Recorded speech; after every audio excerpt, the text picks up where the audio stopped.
6 women, 1 goal. Extreme Huntress. Had the opportunity this morning to follow Jean and Erica around while they were hunting sheep. Jean, being the primary hunter, arrived in the pasture, took a look at the map. What we're going to do this, we'll show you a pasture. This is basically what the pasture is. This is where we came in. She took a look at which way the wind was blowing, what the terrain was like. These animals have an odor, and sometimes you can almost smell them before, like a sheep, so you might take that into consideration too. In a normal year where there's not a whole lot of ground vegetation, you can see quite a bit, but I have no idea what it's like this year. I was very, very impressed. I tried to find negative points, and really, quite frankly, there were no negative points on either one of the ladies. She went to the far end, started coming back around to get the wind in her face, walked up on 2 Catalina goats.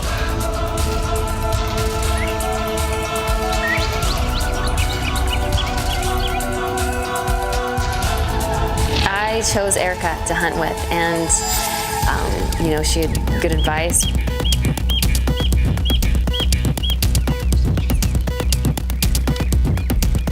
Yeah, she chimed in when she felt like it. She carried my shooting sticks the whole time. I was happy that Jean picked me because I feel that we hunt alike, like at home. The brush was a lot thicker than I was expecting. The ground vegetation is so tall, it's an extremely hard pasture to hunt, particularly this year. With a little bit of time remaining, we headed back up into the wind to the south end of the pasture where there were a few little hills. Started walking back up that way. There might be another opening. Stopping and glassing occasionally when she hit to any kind of sendero where she could see. Got up there to a situation, we had about 20, maybe 25 minutes left of the hunt.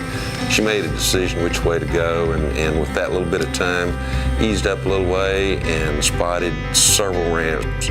So I saw him coming first, pushed everyone back, dove in the bushes a little bit, got on my belly, and just watched him. But there was, by the time we saw each other, it was too close. They were all herded up, and it was a beautiful big ram with full curls right in the front, and there was no way I could have shot him, and the one with the broken horn was behind him. As far as taking a good, legitimate shot or an ethical type shot, did not happen. She was in a prone position, absolutely set up great, but there was no shot available.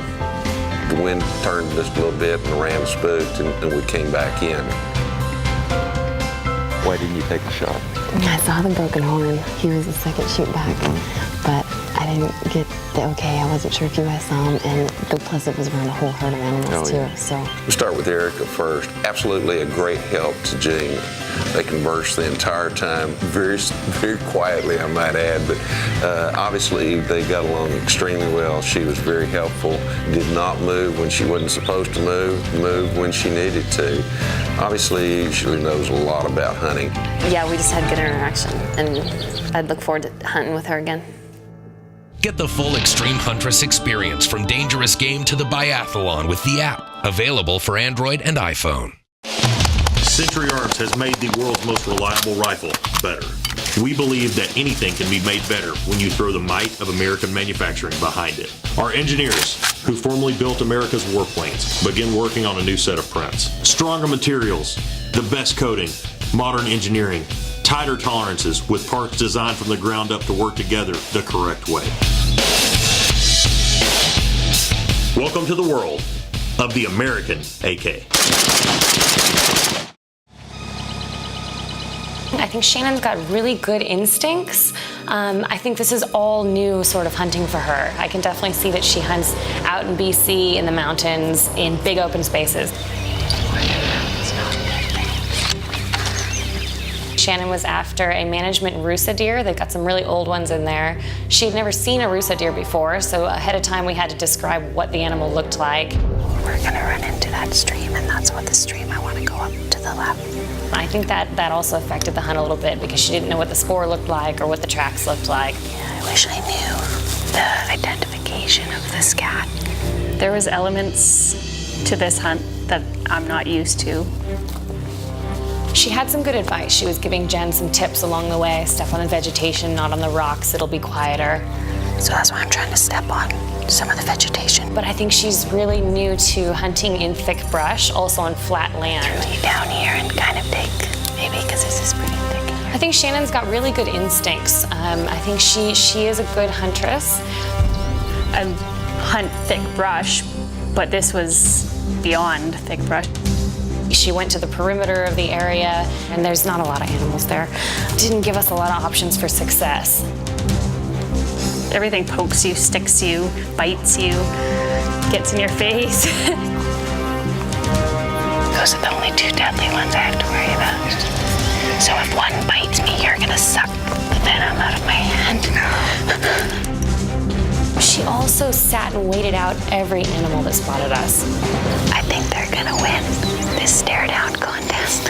One of the biggest challenges I find is that a lot of time is wasted staring down an animal, just waiting rather than spooking it. She's used to being able to see one animal in a day in BC, and she would sit and wait for them to move on their own.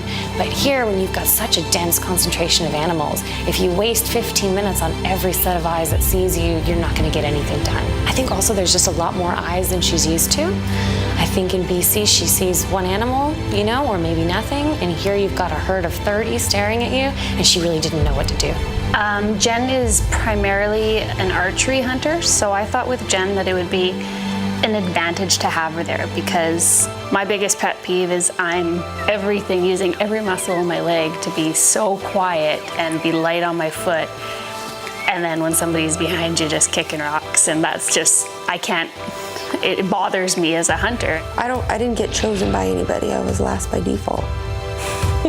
I was like the kid on the kickball team that doesn't get picked, the little kid, the short kid. That was me. I think she was a little bit concerned about hunting with Jen because Jen is the newest hunter of the group. But Jen proved herself. I think she did really well, and she definitely held up her end as the backup huntress. I noticed Shannon is afraid of the spiders, so am I. But Jen chimed in and gave some really good information. She said that if the webs are symmetrical, then the spiders are not poisonous. So that was good, and she kind of calmed Shannon down a little bit, so Shannon was checking webs, and that helped. My only request was to stay close. Don't be trailing back, because I don't think we're gonna have the 5 seconds or 10 seconds that we need for her to come forward. I feel that for what I was doing in the area that I was in, our mission was to get to a water hole, but we ran into so much game along the way that it became such a challenge. To be on a schedule, it's a little bit different, and I find that was actually quite a challenge, because normally at the pace or the sit down where you'd be like, okay, this is a great opening, tons of movement in here, tracks everywhere, let's sit down. We didn't have that opportunity. So you feel that rush. Extreme Huntress is brought to you by these proud supporters. Please support them. Don't miss episode 4. Our huntresses take on Africa's Black Death, a charge in Cape Buffalo in Norma, USA's Dangerous Game Challenge. Who will survive? Watch to find out. And vote for your favorite Extreme Huntress after every episode at extremehuntress.com.